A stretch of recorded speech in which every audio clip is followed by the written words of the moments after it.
All right, on to the slides now, right? This is part 9 of the Complete Beginner's Guide to Mandolin. I'm David. Let's play some mandolin. So we've already looked at a couple other embellishment techniques in previous lessons, like the hammer-on and the pull-off. Now the slide is another way of playing 2 notes while only using the pick once. And the way we do this is just by sliding from one fret to the next, like that. So here I'm playing the first fret on my A string, and then sliding my index finger up to the 2nd fret to get this new note. So try that out a few times, sliding from your first fret on the A to the 2nd fret.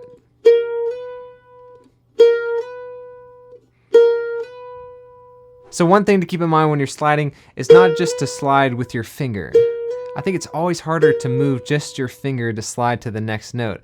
And as we start doing other slides across greater frets, it gets harder to reach further up the neck if you just keep your hand in one place. Instead of doing that, what I'd recommend doing is sliding your entire hand and arm as you slide.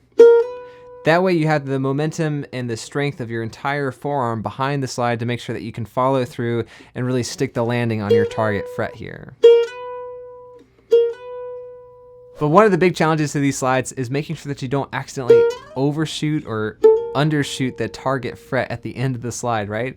And if you're just looking at your hand as you slide, it can be hard to know when to stop your finger. So what I recommend doing is zeroing in visually on that fret that you're shooting for. So here, I'm looking at that 2nd fret. That way, as soon as my left hand finger gets on that fret, I know when to stop. But just like with hammer-ons and pull-offs, these slides can happen with different combinations of fingerings across multiple frets, different locations up and down the neck. So let's try out a few different variations here with some slide exercises. You can find the transcriptions for these exercises on page 24 of our companion ebook. It's available over on Patreon at the link above if you want a copy, and we'll check it out here on screen together as well. For this first exercise, we're sliding with our index finger across the 1st to the 2nd fret across all these different strings. Let's try this out together.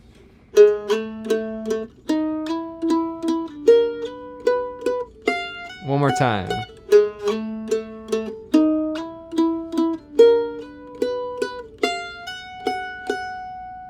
All right, now here's another common slide that we'll encounter. Here we're sliding from the 3rd fret of our G string to the 4th fret with our middle finger. And let's try that across all 4 sets of strings as well.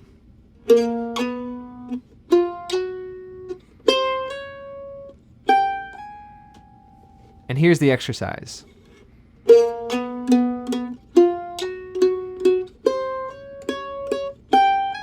One more time.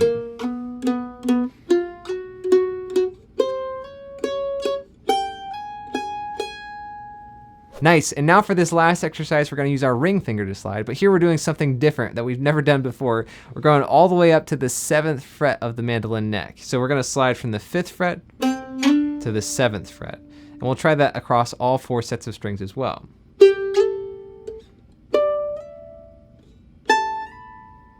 All right, here's what that sounds like with this exercise.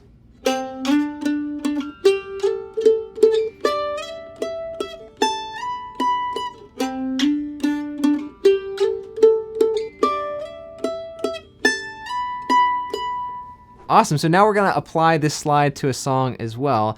And in this lesson, we're gonna tackle an old-time fiddle tune called The 8th of January. It goes something like this. 1, 2, 3, 4.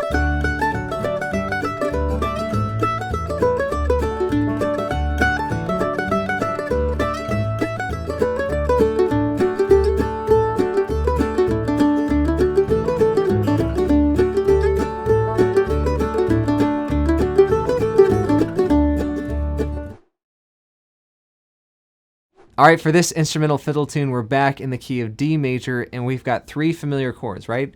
We have our D major, we have our G major, and we have our A major.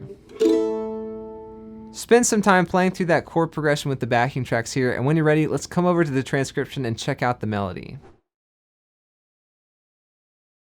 All right, if you're following along with your handbook, this is page 25. Let's check out this transcription, and you'll see that we have 2 sections like we normally do for fiddle tunes, but these sections are half as long as they usually are, right? All right, so we still have an A section, but it's only 4 measures long now instead of 8 measures like we've seen before. This is another common variation that you might find in other fiddle tunes down the road. We also have another one of those first and second endings on our repeats, right? So we'll play through the first 4 measures with the first ending, then on the repeat, we'll skip over the first ending and go straight to the second ending. Same idea with the B section here, right? 4 measures with repeats, first and second ending, no problem. And the only other new challenge here is that we're starting to play a lot more eighth notes, which is kind of typical of instrumental fiddle tunes. I guess we just like playing a lot of notes on the mandolin. So let's just walk through this melody one phrase at a time. Here's our first 2 measure phrase for the A section.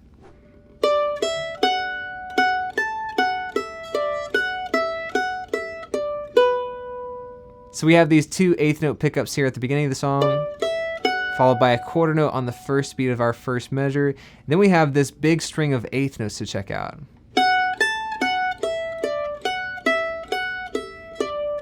And then we end on a quarter note on the second fret of our A string here. So for all those eighth notes, just make sure that you're alternating down, up for all the eighth notes, no matter what strings we're on, making sure our downstrokes land on the beats in the measure.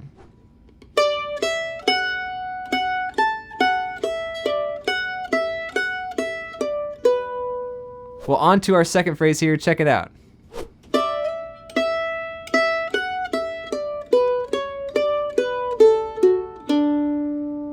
So this phrase actually starts off with a slide, but one different thing here with this slide is that we're playing the 5th fret on the A string and the open E string together at the beginning of the slide, and then we're sliding up to the 7th fret on the A string.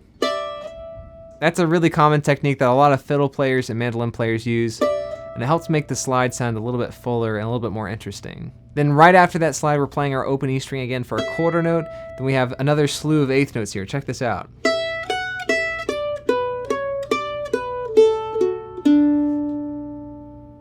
Let's try that phrase together now too.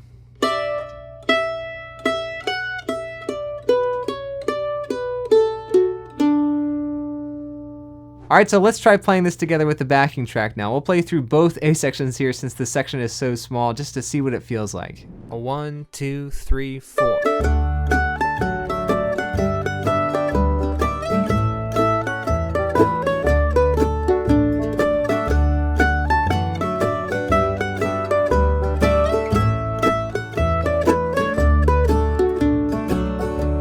Onto our B section now. Let's check out the first phrase together.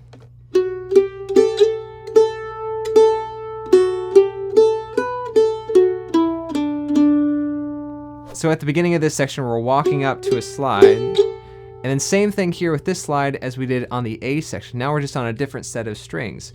So we start the slide off with our 5th fret on our D string and our open A string played together. And then we slide our ring finger up to the 7th fret of the D string there. Then we just have a couple more quarter notes on our open A string here, followed by another group of eighth notes.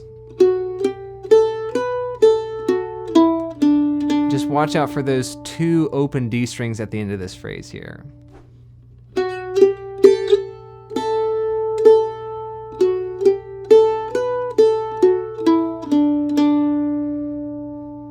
All right, last phrase of the B section, here it is.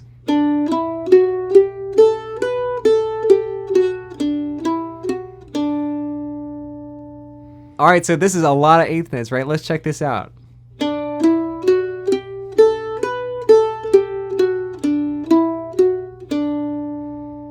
Well, there you go. Now let's try playing through this B section together with the repeats with the backing track here.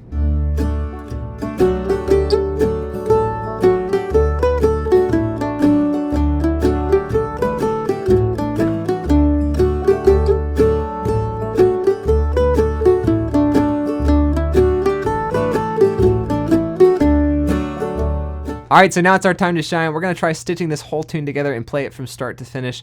Our form and structure for this song is still A, B, B, but remember that our sections are shorter in this tune than the other tunes that we've looked at so far, right? Well, so let's try this out with the backing track and see how it feels. 1, 2, 3, 4.